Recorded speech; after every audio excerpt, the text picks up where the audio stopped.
Hello viewers, welcome to my channel bohemian Mona. আজকে আপনাদের জন্য নিয়ে এসেছি কলকাতার সেরা দুর্গাপুজোর সন্ধান।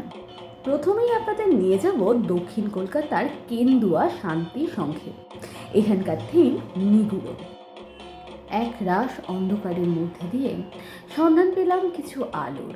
চারদিকে অদ্ভুত নিস্তব্ধতা বিরাজ করছে, আর ঠিক তারই মাঝে ধোঁয়া ধোঁয়া অন্ধকার, এবং সে আধারের মধ্যে উদ্ভাসিত হচ্ছে মায়ের স্নিগ্ধ রূপ।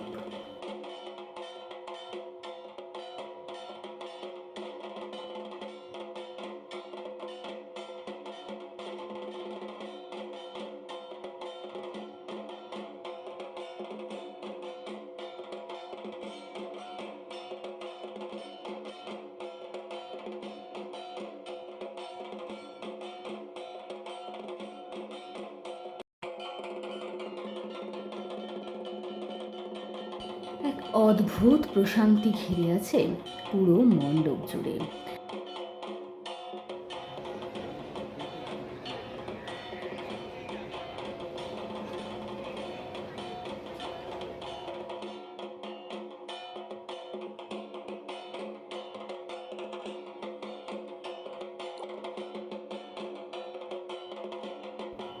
মায়ের মূর্তি দেখে মনে হচ্ছে যেন মা একদম মহাশূন্যে ভাসছেন।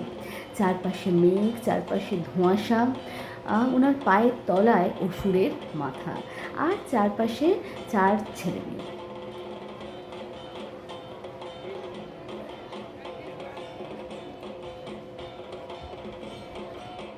কেন্দুয়া শান্তি সংঘের পরে চলে এলাম সুরুচি সংঘ। সুরুচি সংঘ বরাবরই দক্ষিণ কলকাতার একটা অন্যতম পুজো মণ্ডপ, এবং প্রত্যেক বছরে সেরার দৌড়ে প্রথম দিকেই থাকে। তো এবছর সুরুচি সংঘের থিম আহুতি। 1902 সাল নাগাদ আমাদের ভারতবর্ষে যে সমস্ত মনীষীরা, যে সমস্ত বিপ্লবীরা নিজেদের আহুতি দিয়ে এনেছিলেন ভারত মাতার স্বাধীনতা, তাদের কথাই বলা হয়েছে গোটা মণ্ডপ জুড়ে। এই মণ্ডপে ঢুকলে আপনার গায়ে কাঁটা দিয়ে উঠবে, রোমকূপ খাড়া হয়ে যাবে এই মণ্ডপে প্রত্যেকটা দেওয়াল এবং প্রত্যেকটা কাজ দেখলে।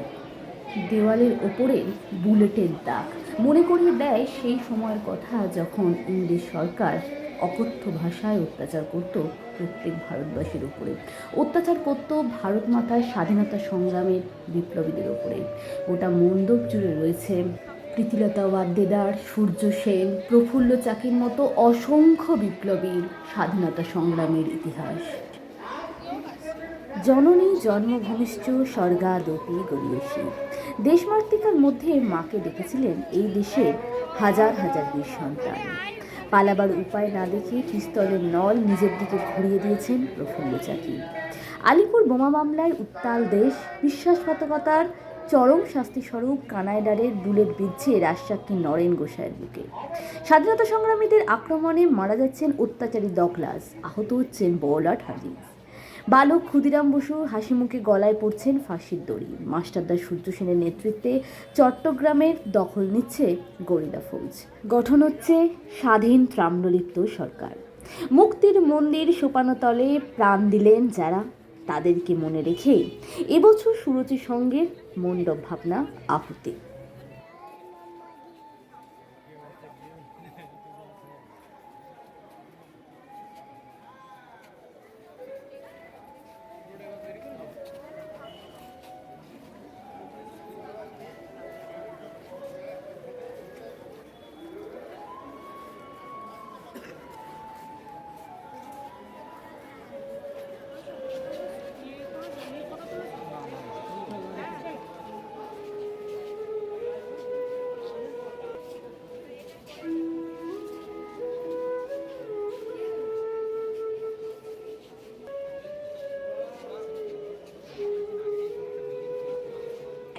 সূর্য সঙ্গ দেখার পরে চলে এসেছি যে মণ্ডপে, সেটাও কিন্তু দক্ষিণ কলকাতার একটা অন্যতম পূজা মণ্ডপ, যার নাম চেতলা অগ্রণী।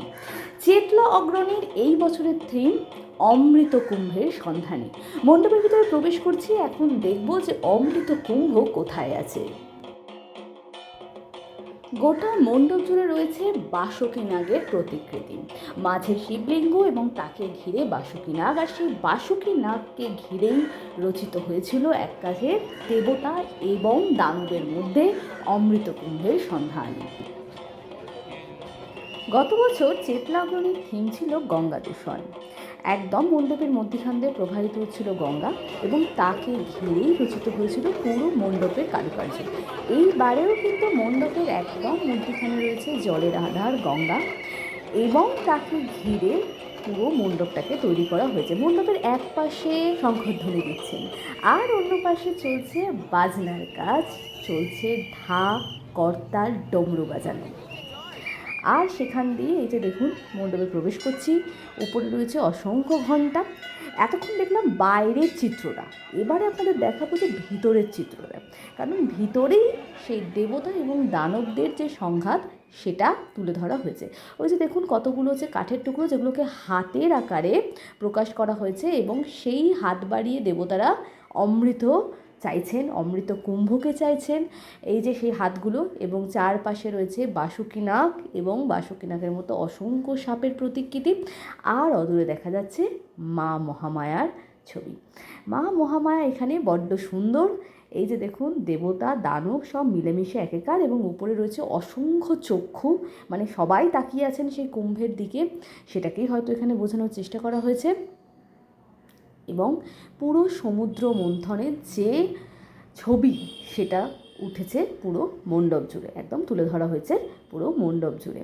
এই হচ্ছে সমুদ্র মন্থনের সেই চিরাচরিত ছবি, যেটাকে আমরা বহুকাল ধরে দেখে আসছি। এবার আপনাদের দেখাবো মা দুর্গার ছবি। মা দুর্গা এখানে বড্ড সুন্দর। আরও একটা বিষয় বলে দিই, এই মণ্ডপ জুড়ে রয়েছে অসংখ্য রুদ্রাক্ষ, মানে রুদ্রাক্ষ মালাতে পুরো মণ্ডপটাকে ঘিরে ধরা রয়েছে, এবং মা দুর্গাকেও তৈরি করা হয়েছে এই রুদ্রাক্ষ দিয়ে। এই যে ওপরের যে বিন্দুগুলো দেখে মনে হচ্ছে সেই ফোঁটা ফোঁটা অমৃত, যাকে ঘিরেই এই পুরো লড়াই। তো কেমন লাগলো কলকাতার এই 3টে সেরা পুজো মণ্ডপ, সেটা জানাতে ভুলবেন না কিন্তু। আর পরবর্তী আরও পুজো মণ্ডপ দেখার জন্য আমার চ্যানেলের সঙ্গে থাকতে হবে।